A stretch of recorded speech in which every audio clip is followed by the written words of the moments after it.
ചേട്ടാ വല്ലാത്തൊരു വിഷമം, പ്രയാസം, ഒരു ടെൻഷൻ, ഒരു വ്യാകുലത, എന്താ ഇതിനൊരു മോചനം? അല്ല എന്താ വെച്ചാ എന്താന്ന് എനിക്ക് മനസ്സിലായില്ല. വല്ലാത്തൊരു വിഷമം, ബുദ്ധിമുട്ട്, പ്രയാസം, ടെൻഷൻ എനിക്കുണ്ട്. എന്തായാലും ഒരു ദുഃഖം അല്ലെങ്കിൽ സന്തോഷമില്ലായ്മ അതൊക്കെയാണോ? അത് എന്താ കാരണം വെച്ച് കഴിഞ്ഞാലേ, ജീവിതത്തിൽ നമ്മള് എന്താ പറയാ, എപ്പോഴും നമ്മൾ പ്രതികൂല സാഹചര്യങ്ങളെ പറ്റി നമ്മൾ ചിന്തിച്ചുകൊണ്ടിരിക്കുകയാണ്. ലൈഫില് അനുകൂല സാഹചര്യങ്ങൾ ഇഷ്ടംപോലെ ഉണ്ട് മനുഷ്യർക്ക്. പക്ഷെ നമ്മളെപ്പോഴും പ്രതികൂല സാഹചര്യങ്ങളെ കാണുന്നു. ഒരു എക്സാമ്പിൾ, ഇപ്പൊ കാട്ടില് മാനുണ്ട്, മാൻ അല്ലേ, അവിടെ കടുവയുണ്ട്, പുലിയുണ്ട്, ചെന്നായി ഉണ്ട്, ഇതൊക്കെ ഉണ്ടെന്ന്. ഈ മാൻ എന്ത് ചെയ്യും? വേട്ടയാടി പിടിക്കും. ആര്? സിംഹം, പുലിയും, കടുവയൊക്കെ അല്ലേ. അപ്പൊ ഈ മാൻ എന്ന് പറഞ്ഞു കഴിഞ്ഞാൽ വെള്ളം കുടിക്കുമ്പോ മുതല പിടിക്കും. അപ്പൊ പുല്ല് തിന്നണ സമയത്തായിരിക്കും സിംഹം കയറി വരിക, പുലി കയറി വരിക. അപ്പൊ ഇത്രയൊക്കെ പ്രതിസന്ധി ആണെങ്കിലും ഈ മാന്റെ എന്താ പറയാ, കുറ്റി അറ്റി പോകുന്നില്ല. ഏത്? മാൻ പിന്നെയും ഉണ്ടായിക്കൊണ്ടിരിക്കുന്നു അല്ലേ. അതിന്റെ അർത്ഥം എന്താ? നമ്മള് ശരിക്കും പറഞ്ഞാൽ ദൈവത്തിൽ വിശ്വസിക്കുക. ഇത് നമുക്ക് ഈ ലോകത്തിൽ 3-4 കാര്യം, നമ്മള് ചില കാര്യങ്ങൾ നമ്മൾ എന്ത് ചെയ്താലും ആ പ്രശ്നത്തിൽ നമുക്ക് പരിഹരിക്കാൻ പറ്റാത്ത പ്രശ്നങ്ങളുണ്ട്. ചില പ്രശ്നങ്ങളില് നമ്മളുടെ അറിവ് കൊണ്ട് നമുക്ക് നേടിയെടുക്കാൻ പറ്റുന്നു. ഇപ്പൊ നമ്മൾ ഉദാഹരണമായിട്ട് പ്രകൃതി ദുരന്തം, അതെന്തേലും വന്നാൽ നമുക്ക് എന്തേലും ചെയ്യാൻ പറ്റില്ല? ഉറപ്പല്ലേ? ഇനിയിപ്പോ ഒരു വർഗീയതകള, യുദ്ധം, എന്തേലും ചെയ്യാൻ പറ്റുമോ? അപ്പൊ അതിനൊരു നമ്മൾ ടെൻഷൻ അടിച്ചിട്ട് കാര്യമാണ്. നമ്മള് ചെയ്യാനുള്ള കടമകള്, കർത്തവ്യങ്ങൾ ചെയ്യാം. അതിനുശേഷം പിന്നെ എന്ത് വന്നാലും അത് ദൈവത്തിന്റെ ഇച്ഛ എന്നുള്ള രീതിയിൽ മനസ്സിലാക്കുക. നമ്മുടെ കടമ, കർത്തവ്യം, ഇപ്പൊ നമ്മൾ ഭാര്യയോടുള്ള കടമ, മക്കളോടുള്ള കടമ, സമൂഹത്തോടുള്ള കടമ, ചെയ്യാനുള്ളത് നമ്മുടെ അറിവിനനുസരിച്ച്, കഴിവിനനുസരിച്ച് ചെയ്യാം. പിന്നെ എന്ത് വന്നാലും നമ്മൾ അത് ദൈവത്തിന്റെ ഇച്ഛ എന്നുള്ള നിലയിൽ നമ്മൾ വിട്ടുകൊടുക്കണം. അതല്ലാതെ ഇതൊക്കെ നമ്മുടെ തലയിലാണ് ഇരിക്കുന്നത്, നമ്മുടെ ബുദ്ധി കൊണ്ടാണ്, നമ്മുടെ ശക്തി കൊണ്ടാണ് എന്ന് വിചാരിച്ച് നമ്മൾ പോകരുത്. മനസ്സിലായില്ലേ? ഇനി ഒരു എക്സാമ്പിള്, നമ്മൾ ഈ ദുഃഖം സുഖം എന്ന് പറഞ്ഞല്ലോ. ഒരു എക്സാമ്പിൾ, നമ്മളൊരു സിനിമയ്ക്ക് ടിക്കറ്റ് എടുക്കാൻ നിൽക്കുക. ടിക്കറ്റ് എടുത്ത് കയറണ സമയത്ത് എന്തുണ്ടാവുന്നില്ലേ? ഭയങ്കര ഒരു സന്തോഷമായിരിക്കും. ശരിയാണോ? ഇനി ഈ സിനിമ കണ്ടു ഇറങ്ങുമ്പോ ഈ സന്തോഷം ഉണ്ടാവോ? ഇല്ല. അപ്പൊ ടിക്കറ്റ് എടുത്ത് കയറണതിന് മുന്നല്ലേ സന്തോഷം, അല്ലേ? ഇനിയിപ്പോ ഓണം വരണം. ഇപ്പൊ നമ്മള് കുട്ടികളായിരിക്കുന്ന സമയത്ത് ഓണം വരണം, അതിന്റെ തലേ ദിവസം നാളെ ഓണാണ് എന്നുള്ള ഒരു ഇതില് നമുക്ക് ഭയങ്കര സന്തോഷം ഉണ്ടാവും.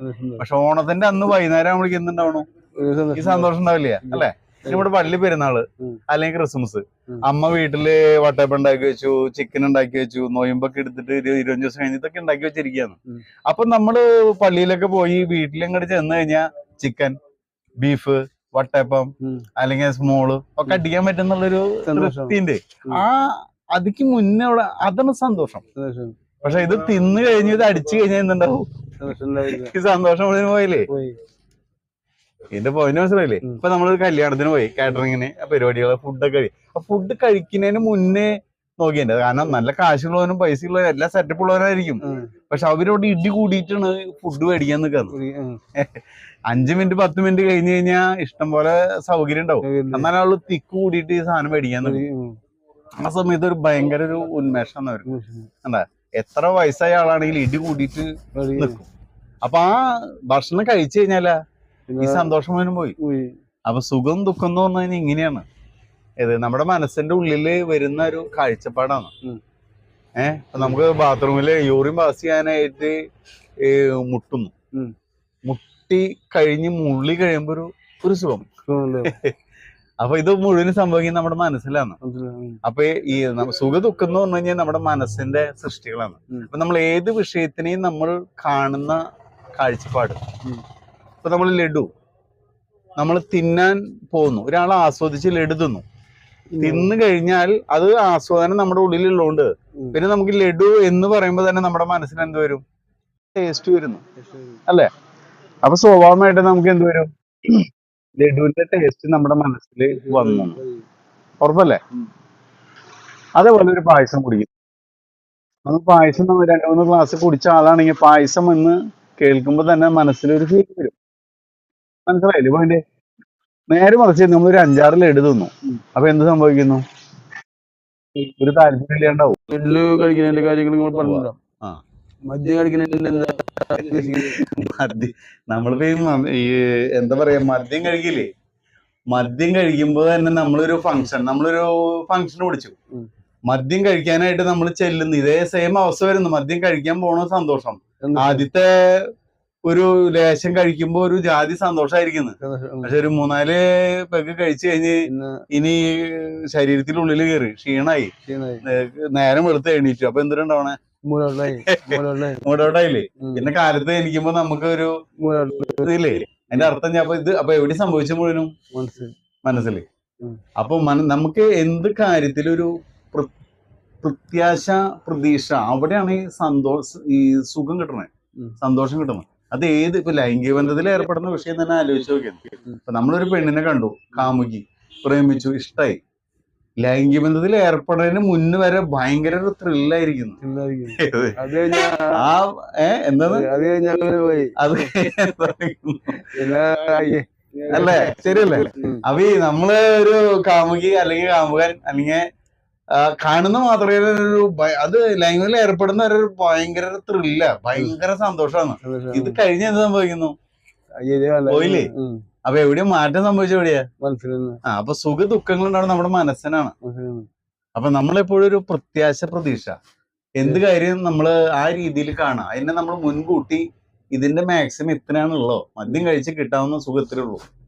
അല്ലെങ്കിൽ നമ്മള് ഒരു പ്രേമിച്ചു അല്ലെങ്കിൽ ലൈംഗിക ബന്ധത്തിൽ ഏർപ്പെട്ടു, മാക്സിമം ഇത്രേ ഉള്ളൂ.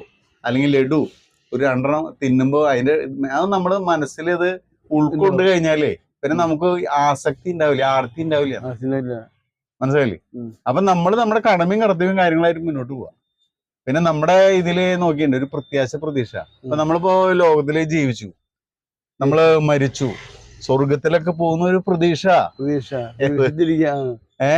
നേരെ മറിച്ച് പ്രതീക്ഷയൊന്നും ഇല്ലെന്ന് വിചാരിച്ചോ? നമ്മള് തോന്നിയ പോലെ ഇപ്പൊ നമ്മുടെ ഇവിടെ നാട്ടില് പോലീസ് ഇല്ല, പട്ടാളം ഇല്ല, കോടതി ഒന്നും ഇല്ലെന്ന് വിചാരിച്ചോ?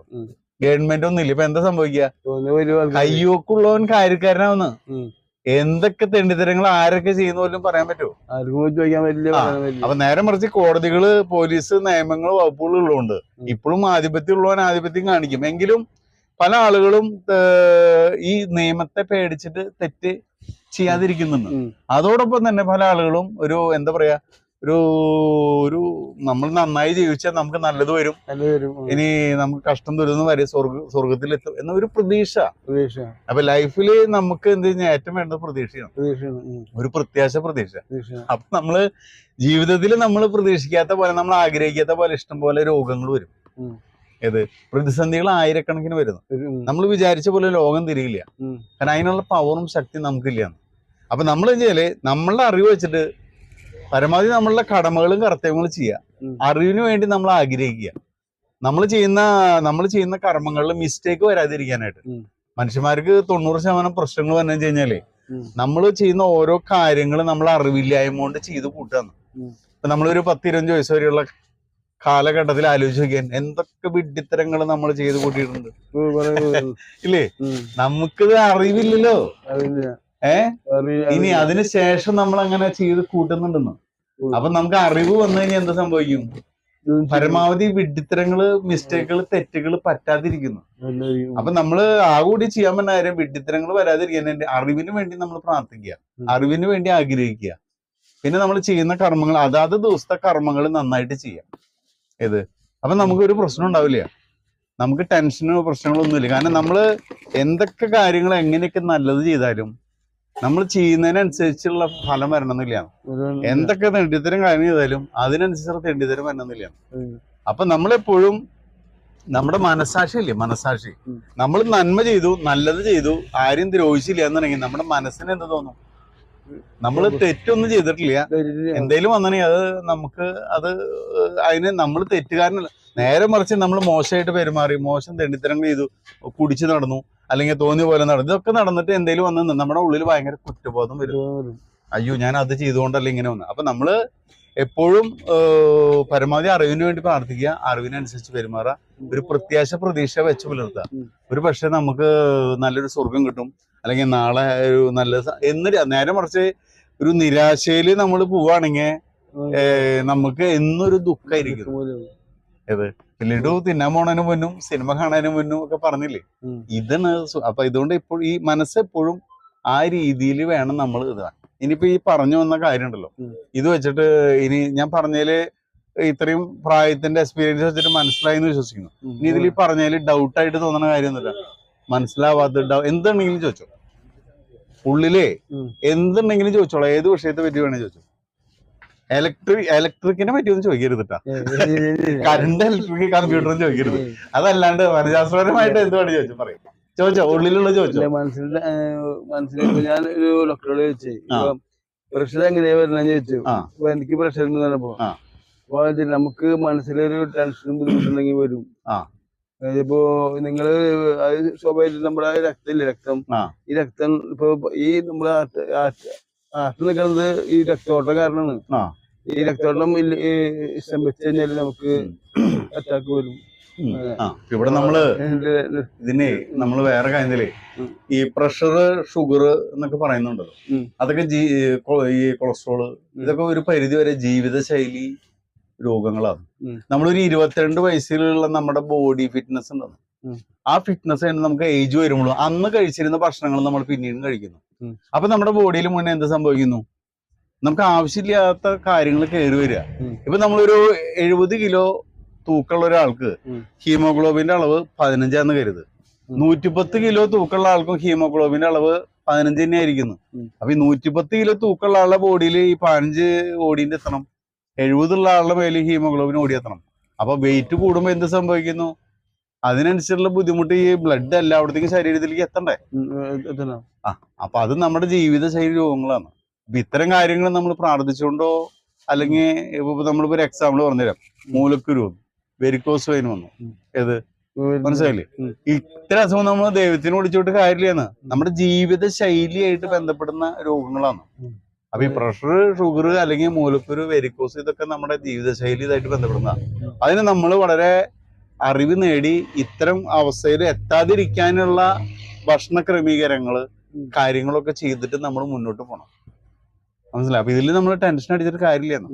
നമ്മൾ ചെയ്യുന്ന കടമകൾ ചെയ്യുക, കർത്തവ്യങ്ങൾ ചെയ്യുക. നമ്മളെപ്പോഴും നമുക്ക് ഏറ്റവും വേണ്ടത് മാനസികമായി ശാരീരികമായിട്ട് ഫിറ്റ് ആവാന്നുള്ളതാണ്. മനസ്സും ശരീരവും ഫിറ്റാണെങ്കിൽ നമുക്ക് എല്ലാം കൊണ്ട് ഓക്കെയാണ്. അല്ലെങ്കിൽ നമ്മൾ കഷ്ടപ്പെട്ട് കുറെ പൈസയും കാര്യങ്ങളൊക്കെ ഉണ്ടാക്കി ഒരു സമയത്ത് ഇത് മുഴുവൻ ഡോക്ടർമാർക്ക് കൊണ്ടുകൊടുക്കാനുണ്ടാവുള്ളൂ. ഏത് ഡോക്ടർമാരെ അടിമകളായി, മരുന്നിന്റെ അടിമയായി, ഗുളികയുടെ അടിമയായിട്ട് മാറി. പിന്നെ അവര് പറയണ പോലെ നമ്മൾ ഇങ്ങനെ പേടിച്ച് ഇങ്ങനെ ജീവിക്കേണ്ട അവസ്ഥ വരും. അപ്പൊ ആ സാഹചര്യം ഒഴിവാക്കാനായിട്ട് നമ്മള് നമ്മുടെ ശരീരത്തിന്റെ അവസ്ഥ മനസ്സിലാക്കിക്കൊണ്ടുള്ള ഭക്ഷണ ക്രമീകരണം, ഏത് അത് നമ്മുടെ ബോഡിയുടെ ഒരു ഇതുണ്ടല്ലോ, നമ്മുടെ നെഞ്ചളവ് ഒരു 38 ആണെങ്കിൽ വയറ് 38-ന് താഴെ വരാൻ പാടുള്ളൂ. നെഞ്ചളവ് 38 ആണെങ്കിലേ നമ്മൾ ചെറുപ്പം നോക്കി ഉന്തിയ നെഞ്ച്, ഒട്ടിയ വയറാണ്. പണ്ട് കാലത്തെ ആളുകളുടെയൊക്കെ ഫോട്ടോ നോക്കി അറിയാന്ന്. ഇപ്പൊ എന്ന് പറഞ്ഞു കഴിഞ്ഞാ ഒട്ടിയ നെഞ്ച്, ഉന്തിയ വയറാ. അപ്പൊ നമ്മള് നമ്മുടെ ശരീരത്തിലെ ഒട്ടിയ വയറ്, ഉന്തിയ നെഞ്ച്, ആ ഒരു സിസ്റ്റത്തിലേക്ക് നമ്മൾ ഭക്ഷണ ക്രമീകരണങ്ങള്, എക്സസൈസ്, കാര്യങ്ങളൊക്കെ ചെയ്ത് മുന്നോട്ട് പോവാ. അപ്പൊ അതൊക്കെ ക്ലിയർ ആയിട്ട് പോകും. പിന്നെ നമ്മൾ എന്തെങ്കിലും ആലോചിച്ചു എന്ന് വിചാരിച്ചിട്ട് ഈ പ്രശ്നത്തിന് പരിഹാരമാവില്ല. നമ്മൾ ചെയ്യുന്ന കർമ്മങ്ങള് അത് 100% അതാത് ദിവസം ക്ലിയർ ആയിട്ട് ചെയ്തു പോവാ. മനസ്സിലായോ? ഇനി എന്തൊരു സംശയമുള്ള ഓക്കെ അല്ലേ? അപ്പോ എന്താ പറയാ, ഇങ്ങനെയുള്ള സംശയങ്ങള് ചോദിച്ച് ഉള്ളിലുള്ള എന്താ പറയാ ടെൻഷൻ മുഴുവനും പമ്പ കടന്നു പോയാ. ഓക്കെ ഇല്ലേ? റിലാക്സ് ആയില്ലേ? ഓക്കെ. അപ്പൊ വളരെ സന്തോഷം. ഓക്കെ, ശരി.